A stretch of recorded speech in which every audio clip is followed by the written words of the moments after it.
नमस्कार। इस बार एक हफ्ते का अंतराल ज़्यादा हो गया। बीच में शनिवार को ही दिवाली थी और दिवाली के दिन सब लोग व्यस्त होते हैं।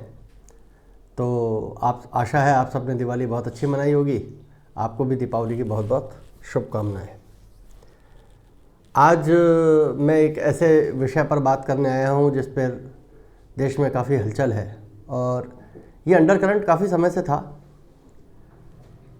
शुरुआत हुई मध्य प्रदेश सरकार के एक विधेयक लाने के ऊपर, जिसके अंदर उन्होंने कहा कि किसी को बहला फुसला करके आप शादी करते हैं और उसका धर्म परिवर्तन करते हैं, उसका मत परिवर्तन करते हैं, तो उसको स्वीकार नहीं किया जाएगा। अब इसी बात पर आगे उत्तर प्रदेश सरकार ने भी कहा और ये बात पिछले काफ़ी समय से समाज में, विशेष रूप से हिंदू समाज में, ये लोगों को परेशान कर रही है। क्योंकि जिस तरीके की घटनाएं हो रही हैं उसमें होता यह है कि हिंदू समाज की जो बेटियां हैं वो किसी के साथ शादी कर लेती हैं और शादी करके वो तो सुखद भविष्य का सपना देखती हैं, पर बाद में ये पाया जाता है कि जो नाम उन्होंने हिंदू नाम बताया था और वो उसका मत मुस्लिम निकलता है और वो शादी के मंडप पर जा कर के उसको कहते हैं कि बिना मुस्लिम मत अपनाए तुम्हारा निकाह कब कहना चाहिए पूर्ण नहीं होगा, तुम्हारे निकाह को मान्यता नहीं मिलेगी। तो वो मजबूरी में उसको कहते हैं कि तू 5-7 दिन के लिए या केवल इस दौर के लिए कर ले, बाकी तू जैसी है वैसी ही रहना। और फिर धीरे धीरे ये समाज में ये चीज़ें डेवलप होती हैं। वो जो बच्ची 20-22 साल, 18 साल, 17 साल अपने जो परिवार के संस्कार हैं उनसे वो डिटैच नहीं हो पाती, बाद में उसकी परिणति ज़्यादातर केसेस में उनकी अकाल मृत्यु से होती है, बहुत बुरी तरह मार दी जाती हैं। ये एक फैशन हो गया।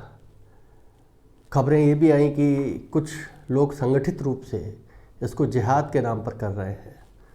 खबरें ये भी आई कि कुछ मस्जिदों से इस बात के पैसे दिए जा रहे हैं कि आप दूसरे समाज की लड़की को लो और उससे शादी करो, हम तुम्हें फाइनेंशियली असिस्टेंस देंगे। चिंताजनक बात है। हालांकि ये जो खबरें आई हैं इनकी पुष्टि के लिए अभी तक सरकार की तरफ से या पुलिस की तरफ से ऐसे प्रमाण नहीं आए कि जिनको ये पुष्ट किया जाए। 1-2 घटनाएं ऐसी हो सकती हैं, पर प्रेम करना दुनिया की सबसे बेहतरीन चीज़ है।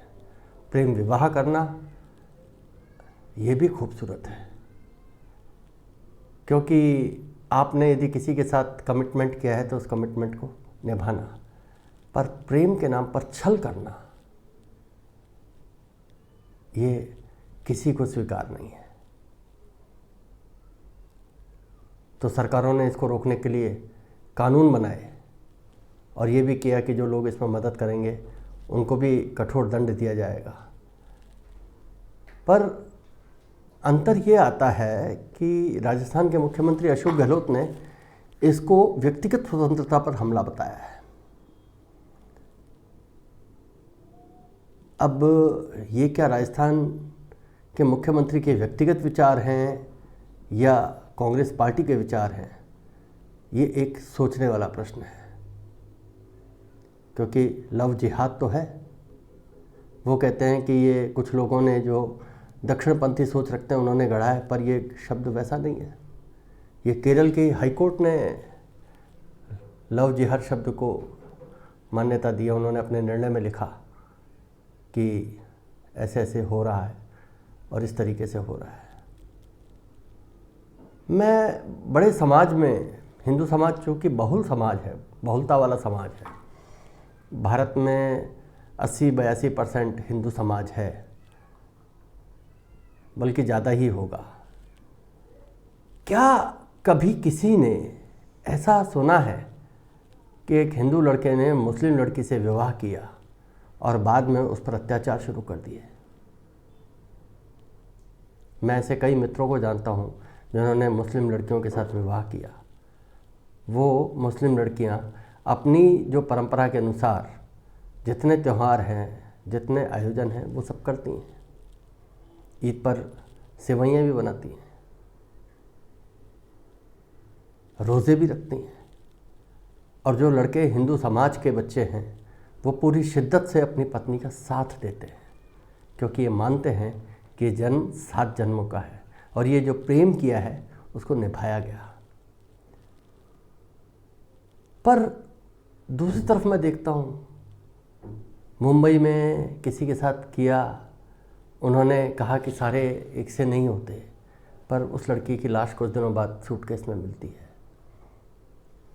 आसाम में एक मंत्री थी या विधायक थी, मेरे को नाम ध्यान नहीं है, उसने किसी मुस्लिम के साथ लव मैरिज की थी, बाद में उसको मार कूट करके निकाल दिया। एक शूटर थी राष्ट्रीय स्तर पर, उसके साथ ऐसा हुआ। तो क्या एक समाज के नाते समाज को बोलने का हक भी नहीं है? क्या राजनेता तय करेंगे कि समाज के लिए क्या सही है और क्या गलत है? क्या सरकारों को इस दिशा में बढ़ रही प्रवृत्ति को रोकने के लिए कदम नहीं उठाने चाहिए? सोचने लायक बात है।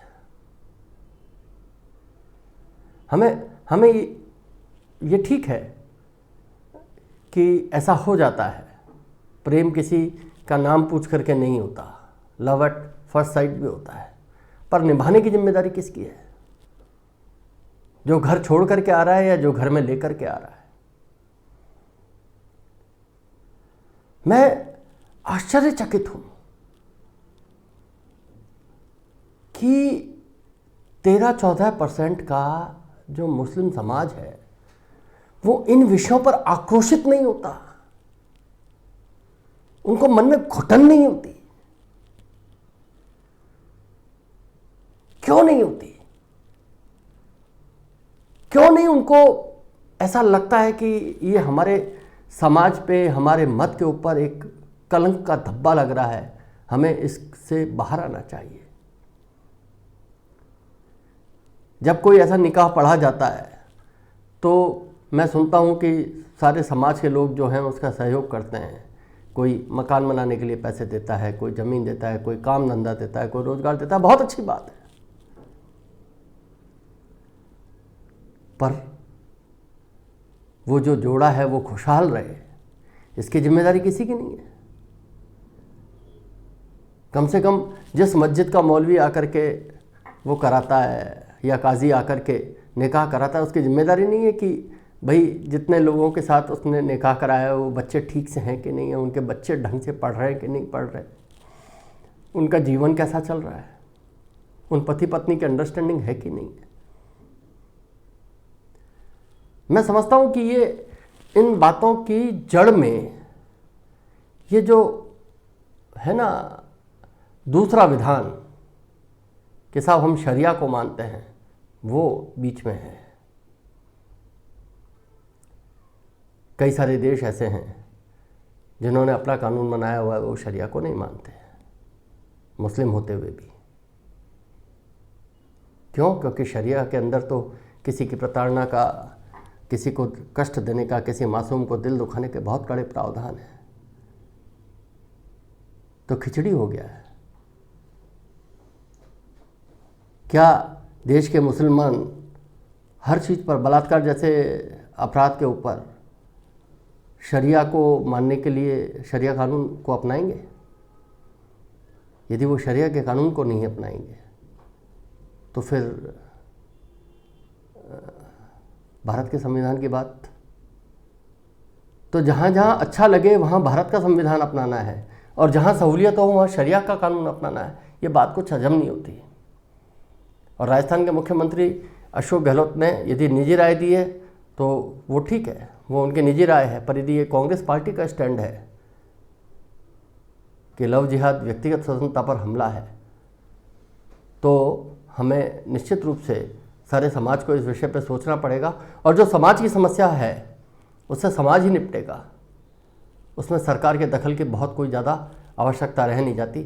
मैं सोचता हूँ कि हम सब अपने अपने परिवार वाले लोग हैं, हमें अपने आसपास हो रहे घटनाक्रमों को ध्यानपूर्वक देखना चाहिए, समझना चाहिए। आज के लिए बस इतना ही।